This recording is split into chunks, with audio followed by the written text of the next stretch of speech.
Waalaikumsalam. Iya betul. Perkenalkan, saya Perlaudit Eka Yanti, mahasiswa Stika Sukabumi. Tujuan saya datang ke sini yaitu untuk memberikan sedikit penyuluhan atau pengertian tentang kesehatan dan keselamatan kerja yang mungkin terjadi di tempat usaha ibu.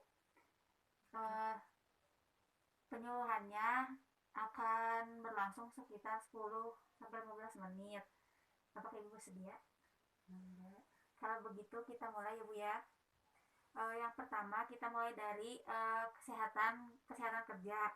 Kesehatan kerja adalah salah satu bentuk upaya untuk menciptakan tempat kerja yang aman, sehat dan juga bebas dari pencemaran lingkungan, sehingga dapat mengurangi atau bebas dari kecelakaan kerja dan penyakit akibat kerja, dan pada akhirnya meningkatkan efisiensi dan produktivitas kerja.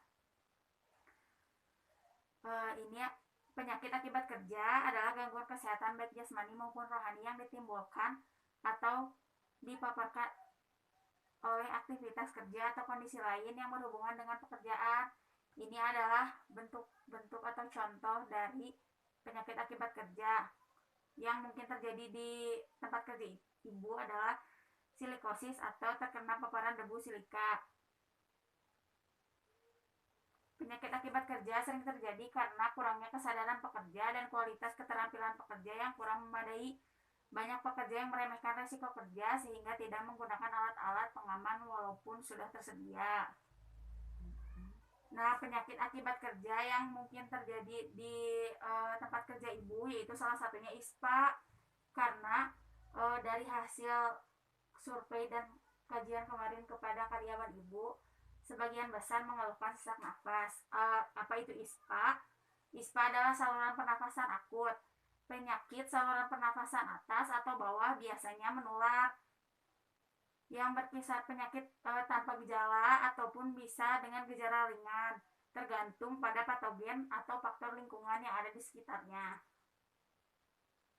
Nah, faktor risiko ISPA ini bisa terjadi kepada orang dewasa yang mengidap penyakit paru, gagal jantung, dan juga asma, atau orang yang mempunyai imun yang lemah, dan juga orang yang dikelilingi dengan pengidap yang bersin atau batuk tanpa menutup mulut dan juga hidung.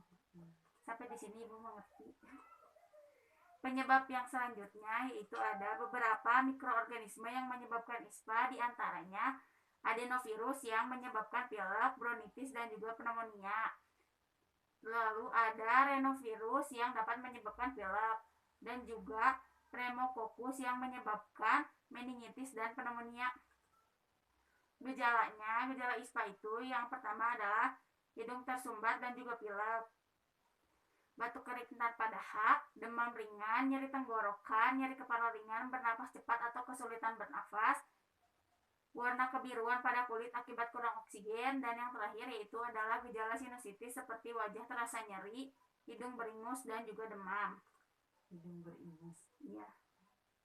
Komplikasinya ini bisa terjadi kalau misalnya tidak segera diobati, yaitu seperti gagal nafas karena paru-paru berhenti berfungsi dan juga gagal jantung kognitif. Hal yang perlu digarisbawahi, komplikasi ISPA dapat serius, bisa mengakibatkan kerusakan permanen dan juga kematian.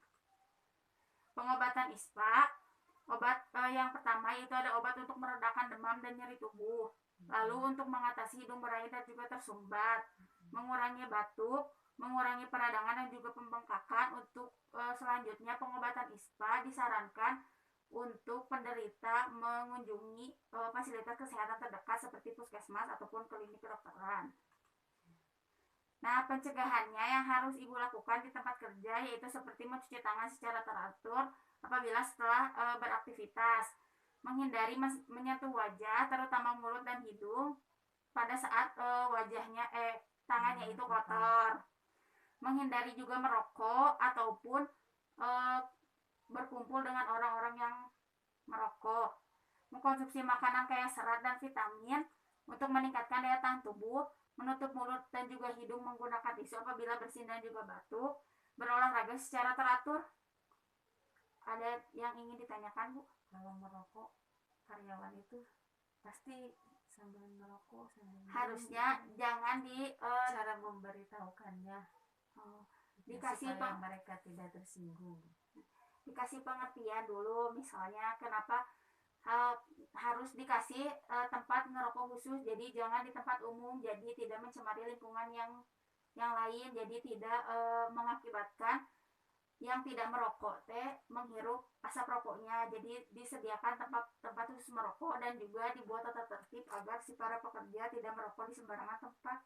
Dibuat tata tertib mungkin ya. Itu solusinya. Sudah mengerti, Bu? Kalau begitu terima kasih atas waktunya. Saya akhiri penyuluhannya. Assalamualaikum warahmatullahi wabarakatuh. Waalaikumsalam.